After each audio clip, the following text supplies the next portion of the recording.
Today, we are going to batch paint some Wordbearer's tactical marines.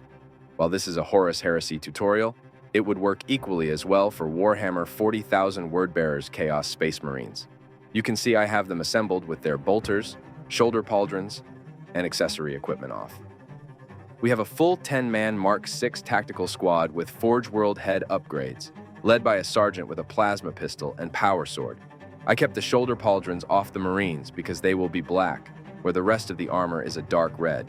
I always keep the weapons off my tactical Marines when painting them, because it is easier to get to the detail on the Marine's chest and also backside of the bolter. The Mark VI pauldrons are two-piece, so I just clip out one side, clean them, and then glue them onto the other side that is still attached to a bit of sprue. The Mark III squad is led by a sergeant with a power fist. Their pauldrons are also still on clipped sprue. These Marines don't have weapons because I haven't decided on their role yet. I start with Citadel Chaos Black Spray and prime all of the Marines. After I have hit all sides of the Marines, I spray the pauldrons and bolters, also with Chaos Black.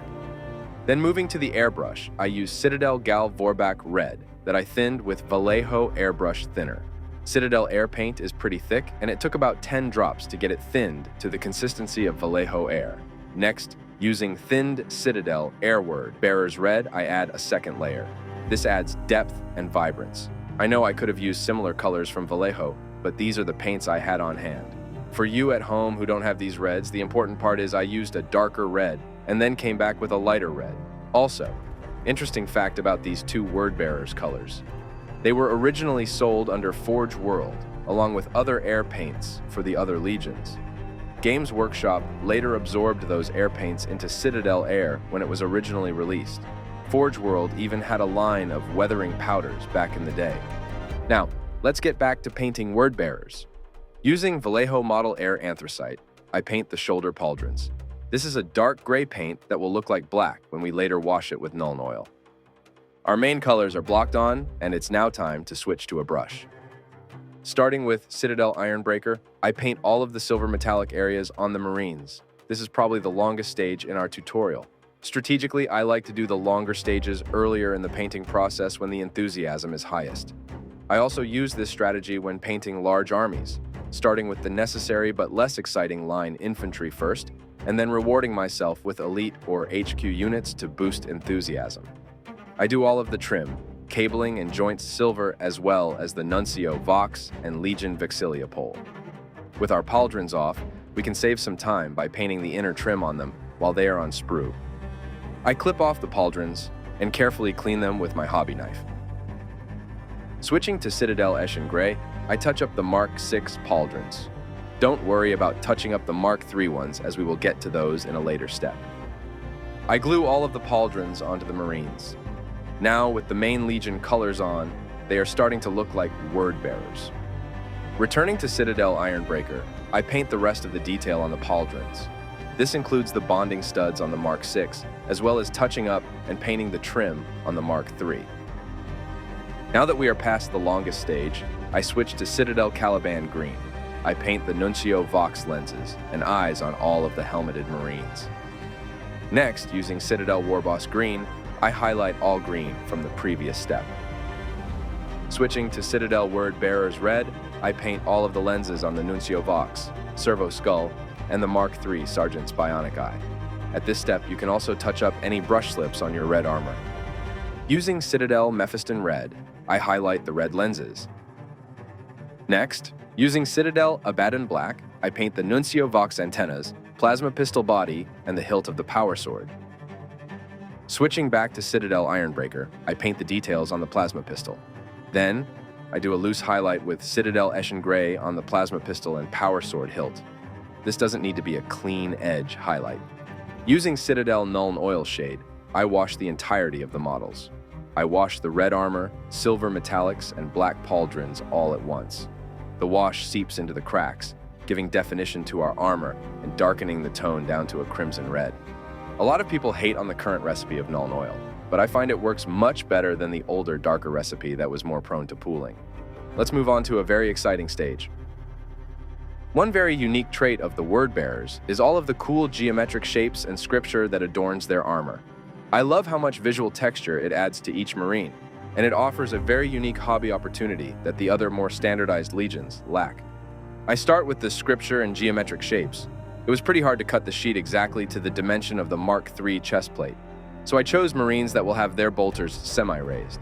The bolter will cover any imperfections. I cut out strips of scripture, carefully placing them and then using my hobby knife to straighten. The larger black geometric shapes can be cut in half and used on shoulder pauldrons, and serve as a nice background to the legion and chapter symbols. I add more symbols and shapes until they have pretty balanced coverage, and then I let the transfers dry. Then, using Walther's Solvaset, I soak all of our applied transfers. This will make the transfers hug down on the contours of the armor. I let the Solvaset fully dry before moving on to the next step. Now, we apply the chapter and legion icons. The Mark III pauldrons have rivets that will help you center the transfer. I index off the single bottom rivet and center between the two top ones. Mark III have the chapter symbol on the right pauldron, and the Mark VI bear it on their left greave. Then, I move on to applying the legion icons on the remaining pauldrons. I don't worry about flattening the transfer on the contoured pauldron, just that the icons are centered. The next round of Solvaset will flatten them. When the transfers are dry, I apply Walther's Solvaset to the legion and chapter icons. We still need to paint our Mark III Sergeant's head, Legion Vexilia, and Nuncio Vox.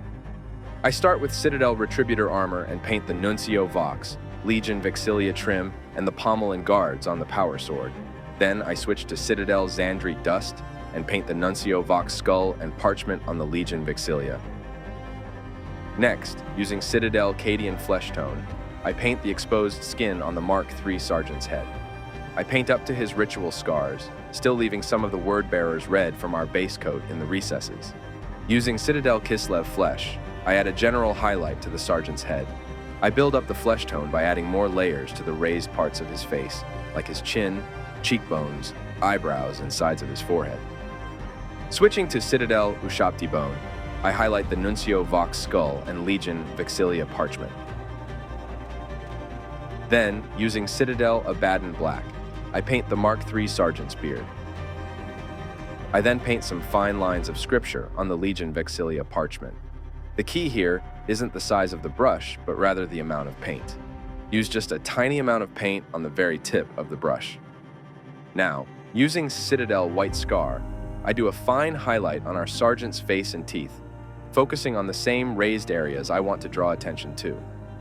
I highlight the Nuncio Vox skull and Legion Vexilia parchment. White Scar is pretty thin, so I highlight straight over our scripture lines on the parchment. Next, using Citadel Ironbreaker, I highlight the gold trim on the Nuncio Vox, Legion Vexilia, and Power Sword. Using Citadel Eschen Grey, I do a thin highlight on the Mark III Sergeant's beard. Now, let's move on to our washes. Using Citadel Agrax Earthshade, I wash our gold on the Nuncio Vox, Legion Vexilia, and Power Sword. This tones down the gold and gives us some nice contrast in the recesses. Using Reikland Flesh Shade, I carefully wash our Sergeant's head and beard, making sure to start with a lighter amount and only adding more if needed. I wash the Nuncio Vox skull and Legion Vexilia parchment. Now let's move on to some weathering. Using Citadel Dryad bark, I sponge weather the Marines. I focus on the lower areas and places where the Marines' armor would receive the most wear and tear. The Dryad bark is a dark brown and will look like dirt and rust. I then switch to Citadel Ironbreaker and do another sponge weather. This layer, I go for a lighter application than the previous step. It will look like more recent damage. When sponge weathering, I go very light and want very small chips and scratches. Going smaller on your sponge weathering will favor the model scale and look more realistic.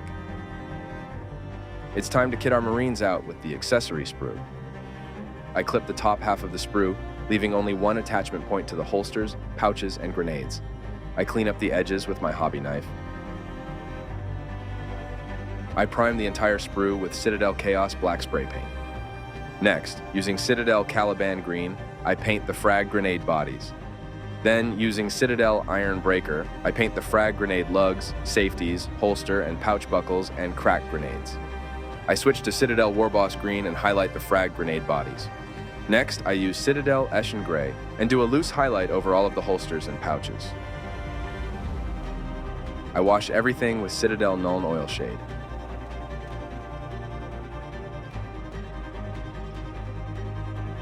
After everything has fully dried, I clip all of the parts off and with a hobby knife, clean up any excess sprue.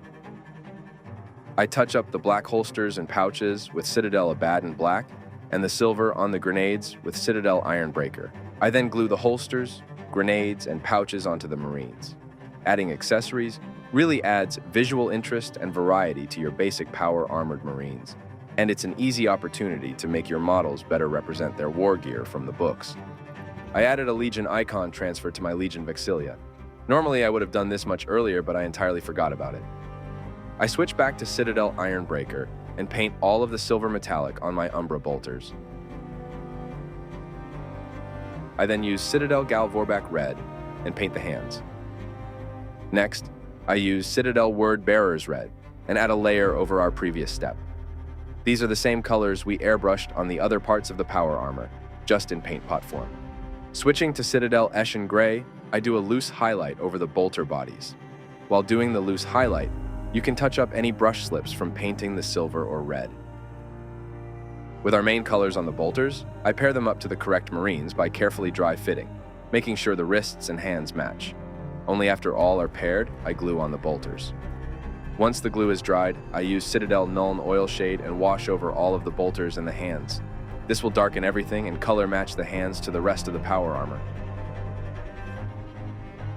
It's time to move on to basing. Basing your Space Marines with a plain dirt style is a great choice that enhances the realism and provides a neutral backdrop to make the bright colors of your Marines pop. I'll show you how I base my Marines. Using PVA glue and an old paintbrush, I brush the glue onto the Marine's base. I then dip the base in a fine sand mix. Make sure the sand is fully covering the glue. You can use a finger and wipe off any sand hanging over the lip of the base. I let the bases dry and then paint over the sand with a generous coat of Citadel Dryad Bark. I go pretty heavy on the Dryad Bark. It will dry down onto the sand and further help fix it onto the base. Next, I dry brush Citadel Mournfang Brown over the sand. Then I do a final dry brush of Citadel Ushabti Bone.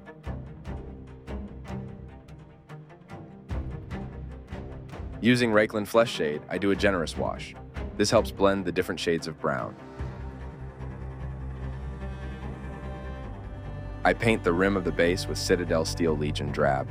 Usually it takes 2 coats to get even coverage. Using weathering powders, I powder the Marine's lower legs and base. This will give a subtle weathering to the Marine and help ground the model into the sand. I crack out the tester's dull coat and seal all of the models. Our word bearers are now finished and ready to cultivate some heresy. Thanks for watching if you made it this far. All of the support I've received has been really inspiring and well beyond my expectations. I appreciate everything, and I'm excited to make more Horus Heresy videos. Stay tuned.